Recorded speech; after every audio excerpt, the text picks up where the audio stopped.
Hi everyone, welcome to IK classes with another video on macroeconomics, that is on chapter number 2, basic concepts of macroeconomics. Let's start it.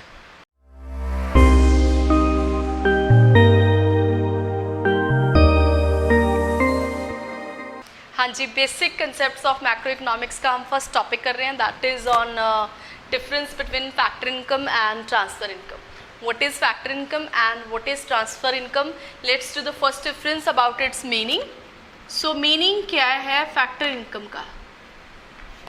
अब meaning of factor income क्या है? It refers to income received by factors of production for rendering factor services in the production process.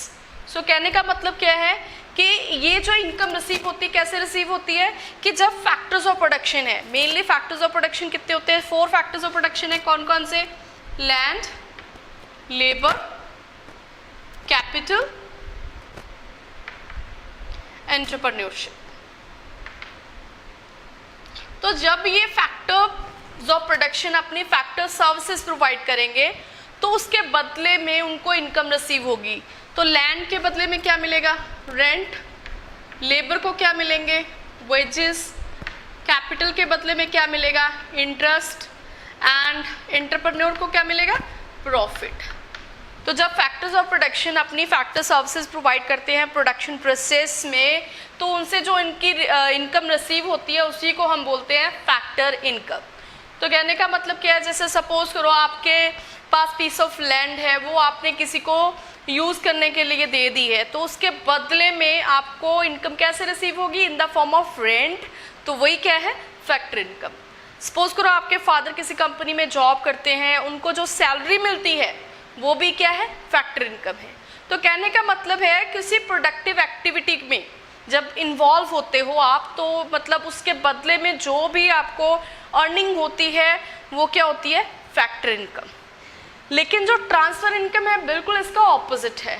ये क्या होती है? ये किसी भी मतलब कह सकते हैं ये उस तरह की इनकम है जिसमें कोई प्रोडक्टिव वर्क नहीं किया जाता.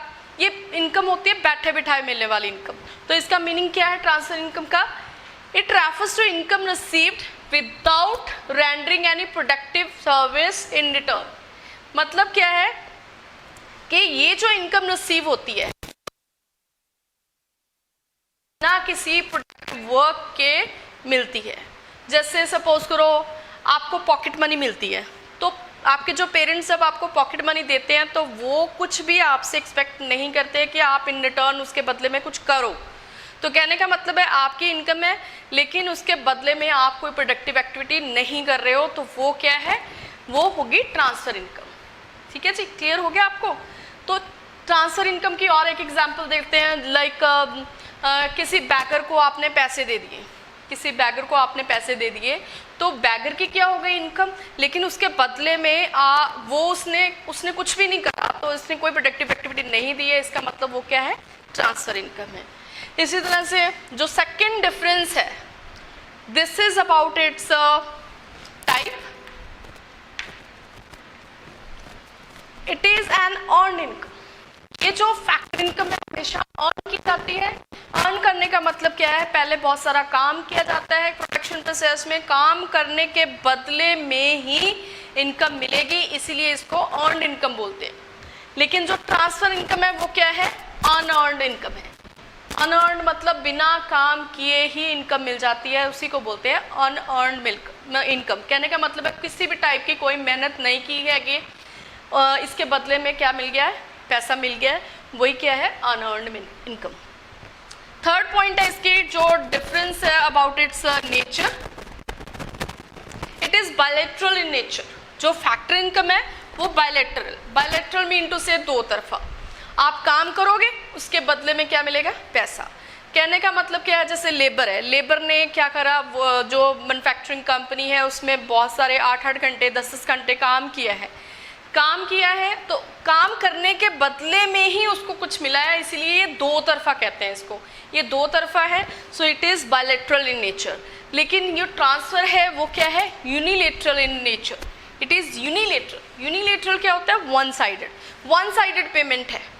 जैसे ग्रांट्स हैं, गिफ्ट्स हैं, डोनेशंस हैं, पॉकेट मनी है, कह सकते हैं ओल्ड एज पेंशन है, स्कॉलरशिप्स हैं, तो ये सारे क्या है, वन साइडेड है। इसके बदले में कुछ भी नहीं किया जाता है और ये बैठे बिठाए मिल जाती है, तो इसी को इसको बोलते हैं यूनिलेटरल ट्रांसफ़र, अनइक्विटेड ट्रांसफर्स। सो ये क्या होते हैं, वन साइडेड होते हैं। इसी तरह से फिर जो फोर्थ है, that is difference about it's recipient. So it is received by factors of production. जो फैक्टर इनकम है मेनली फैक्टर्स ऑफ प्रोडक्शन से ही होती है, land, labour, capital and entrepreneurship के बदले में मिलती है। लेकिन जो ट्रांसफर इनकम है, it is generally received by house holds and government. इसको कौन रिसीव करता है, या तो हाउस होल्ड्स रिसीव करते हैं या फिर गवर्नमेंट। जैसे पॉकेट मनी मैंने आपको बताया, आप क्या हो, हाउस होल्ड्स में सेक्टर में आते हो, तो इसका मतलब आपने वो इनकम अर्न करी है, या लेबर ने वेजेस अर्न करे हैं, वो सारे क्या है, हाउस होल्ड्स में आते हैं। गवर्नमेंट ने क्या अर्न कर रहा है, गवर्नमेंट ने टैक्सेस अर्न करे हैं, मीन टू से टैक्स क्या है, कंपल्सरी पेमेंट है। वो टैक्स जैसे आपको गवर्नमेंट ने इनकम टैक्स लगाया, तो वो क्या है, आपकी कह सकते कंपल्सरी पेमेंट है। लेकिन गवर्नमेंट इन रिटर्न उसके बदले में एट ए टाइम कुछ नहीं करेगी। इसका मतलब वो क्या है, गवर्नमेंट की इनकम है। कौन सी इनकम है, ट्रांसफ़र इनकम, या गवर्नमेंट को ग्रांट्स मिल गई हैं या डोनेशंस मिल गए हैं, वो सारे क्या है, ट्रांसफ़र इनकम में आते हैं। फिर इसके बाद जो फिफ्थ पॉइंट है, that is difference about its inclusion and exclusion.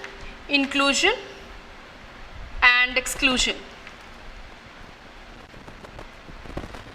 जो फैक्टर इनकम है, it is both included in domestic income as well as in national income. ये डोमेस्टिक इनकम जब हम काउंट करते हैं या नेशनल इनकम काउंट करते हैं, तो ये दोनों में इंक्लूड होती है। लेकिन जो ट्रांसफर इनकम है, it is neither included in national income nor in domestic income. तो ना तो ये नेशनल इनकम में इंक्लूड होती है, ना ही डोमेस्टिक इनकम में इंक्लूड होती है। जो लास्ट पॉइंट है, जो लास्ट डिफरेंस है, इसके एग्जाम्पल्स क्या है, last difference is about its examples. So जैसे इसके एग्जाम्पल मैंने बोला ये फैक्टर इनकम है, तो मेनली ये क्या है, rent, wages, interest and profit. And जो ट्रांसफर इनकम की एग्जाम्पल है, old age pension, scholarships, pocket money and unemployment and taxes. तो ये सारे क्या है, ये इसकी एग्जाम्पल है ट्रांसफर इनकम की। तो ये तो है difference between factor income and transfer income. हाँ जी, चलिए नेक्स्ट टॉपिक करते हैं, that is very very important, that is difference between final goods and intermediate goods. ये जो क्वेश्चन है, ये एवरी ईयर ऑलमोस्ट ये पूछा ही जाता है फाइनल एग्जाम्स में, और इसमें से कैटेगराइज करना भी आ सकता है क्वेश्चन, और MCQs के लिए भी आ सकता है। So prepare it very well and let's do the first difference is about it's meaning. So final goods क्या होती हैं, These refers to those goods which are used either for consumption or for investment। जो goods consumption purpose के लिए या investment purpose के लिए use करी जाती है, उनको बोलते हैं final goods. These are ready for use. तो जब कंजप्शन पर्पस के लिए यूज़ करते हैं, इसका मतलब जैसे ब्रेड है, बटर है, शुगर है, तो वो सारी क्या है, कंजप्शन गुड्स हैं, मतलब कंज्यूमर गुड्स हैं। तो ये कंजप्शन के लिए रेडी हैं, इसलिए इनको फाइनल गुड्स भी बोलते हैं। या फिर इन्वेस्टमेंट पर्पस के लिए, जैसे फार्मर है, फार्मर ने कोई ट्रैक्टर बाय किया या हार्वेस्टर बाय किया, वो इसके लिए क्या है, इन्वेस्टमेंट है। या फिर किसी फर्म ने जो मशीन्स बाय करी हैं, वो भी क्या है, इन्वेस्टमेंट है। तो फाइनल गुड्स क्या होती हैं, these are used for consumption और इन्वेस्टमेंट। इसी तरह लेकिन जो इंटरमीडिएट गुड्स हैं, वो इसका ऑपोजिट है। These goods refers to those goods which are use either for resale और for production in the same year. ये वाली गुड्स जो होती हैं, या तो रीसेल पर्पस के लिए होती हैं, या फिर प्रोडक्शन अभी उनमें बाकी होता है होने के लिए, production in the same year. Resale purpose का मतलब क्या है, जैसे कोई डीलर है, कार्स का डीलर है, उसका कोई शोरूम है, तो वो कार्स बाय करता है। इसका मतलब वो अभी मतलब जो कार्स बाय करेंगे वो अभी रीसेल होनी है, तो वो क्या होती हैं, इंटरमीडिएट गुड्स होती हैं। या फिर production in the same year, जैसे हमने ब्रेड को यहाँ पे यूज़ किया एज ए कंजप्शन पर्पस के लिए। अगर ब्रेड का अभी पकौड़ा बनाना है, ब्रेड पकौड़ा बनाना है, तो ये टोस्ट बनाना है, तो इसका मतलब उसमें अभी प्रोडक्शन होनी बाकी है, अभी वो बना नहीं है, इसका मतलब वो क्या होगा, इंटरमीडिएट गुड होगा। या फिर एक फार्मर ने कॉटन जो प्रोड्यूस करी है, अभी उसका क्लॉथ जो है अभी बना नहीं है, तो वो क्या होगा, इंटरमीडिएट गुड होगा। तो क्लियर हो गया आपको इंटरमीडिएट गुड्स क्या होती है, those goods which are not ready for use. And second जो डिफरेंस है that is about its nature. These are included in both national and domestic income. जब भी किसी भी कंट्री की नेशनल इनकम या डोमेस्टिक इनकम काउंट की जाती है तो उसमें सिर्फ फाइनल गुड्स की वैल्यूज़ को ही ऐड किया जाता है और जो इंटरमीडिएट गुड्स हैं उनकी वैल्यूज़ को ऐड नहीं किया जाता है. So these are neither included in national income nor in domestic income. So clear हो गया. इंटरमीडिएट गुड्स जो है जब भी हम नेशनल इनकम काउंट करते हैं तो उसमें इसकी वैल्यू को ऐड नहीं किया जाता.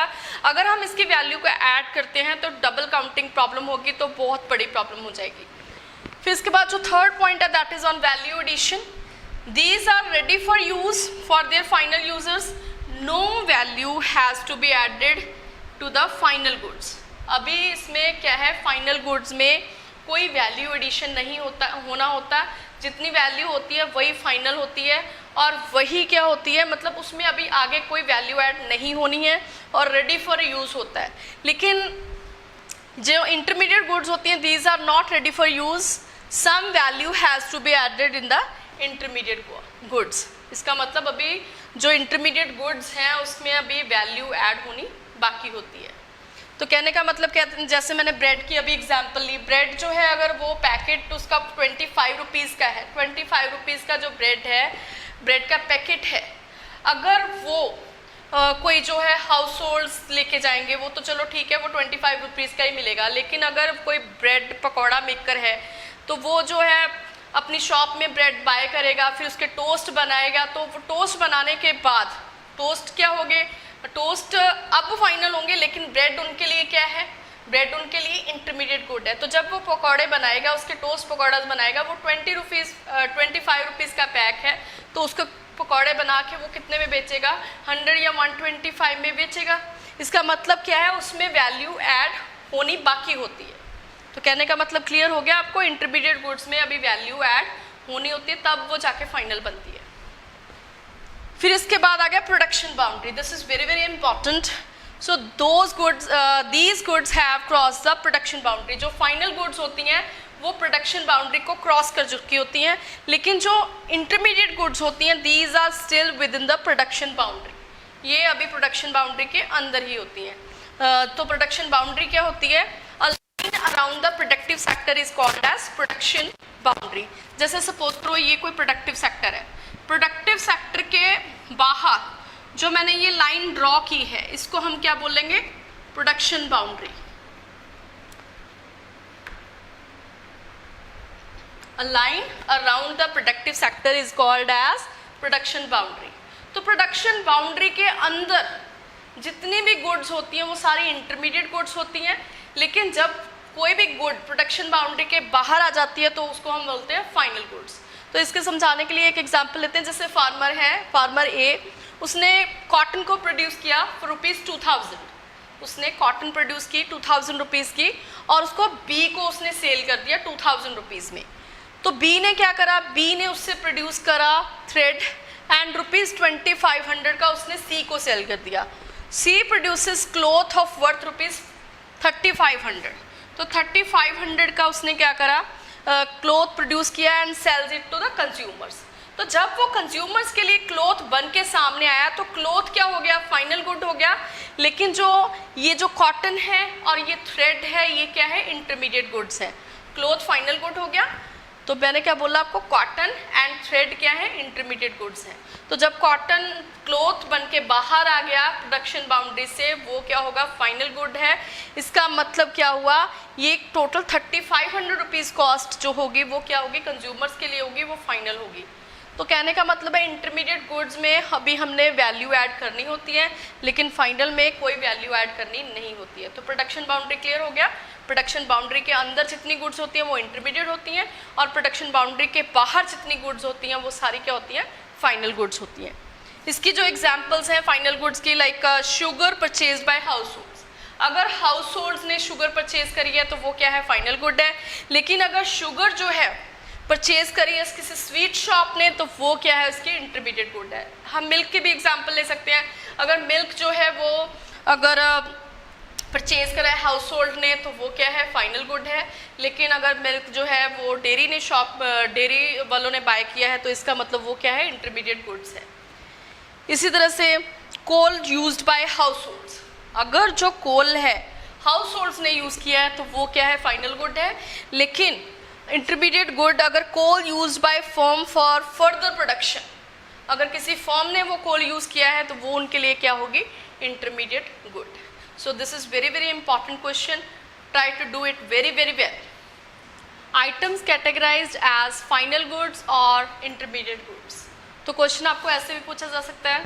तो फर्स्ट इसका क्वेश्चन है जैसे purchase of rice by grocery shop.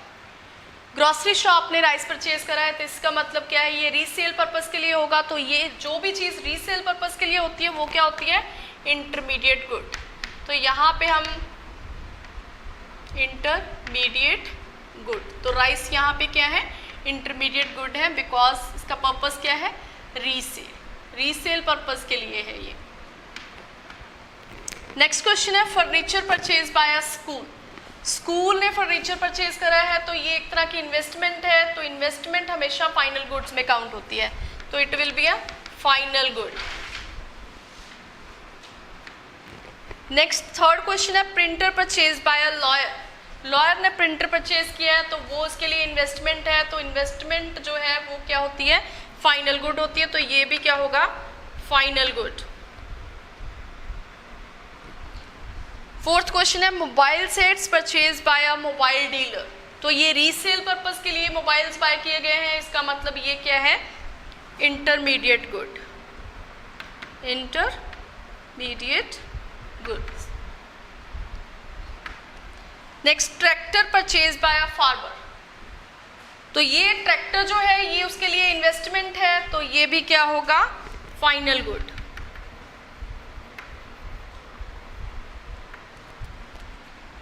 Next है fertilizers used by a farmer. Farmer ने फर्टिलाइजर्स यूज किए हैं अपने क्रॉप्स के लिए, तो ये क्या होंगी, इंटरमीडिएट गुड्स, ये इंटरमीडिएट गुड है।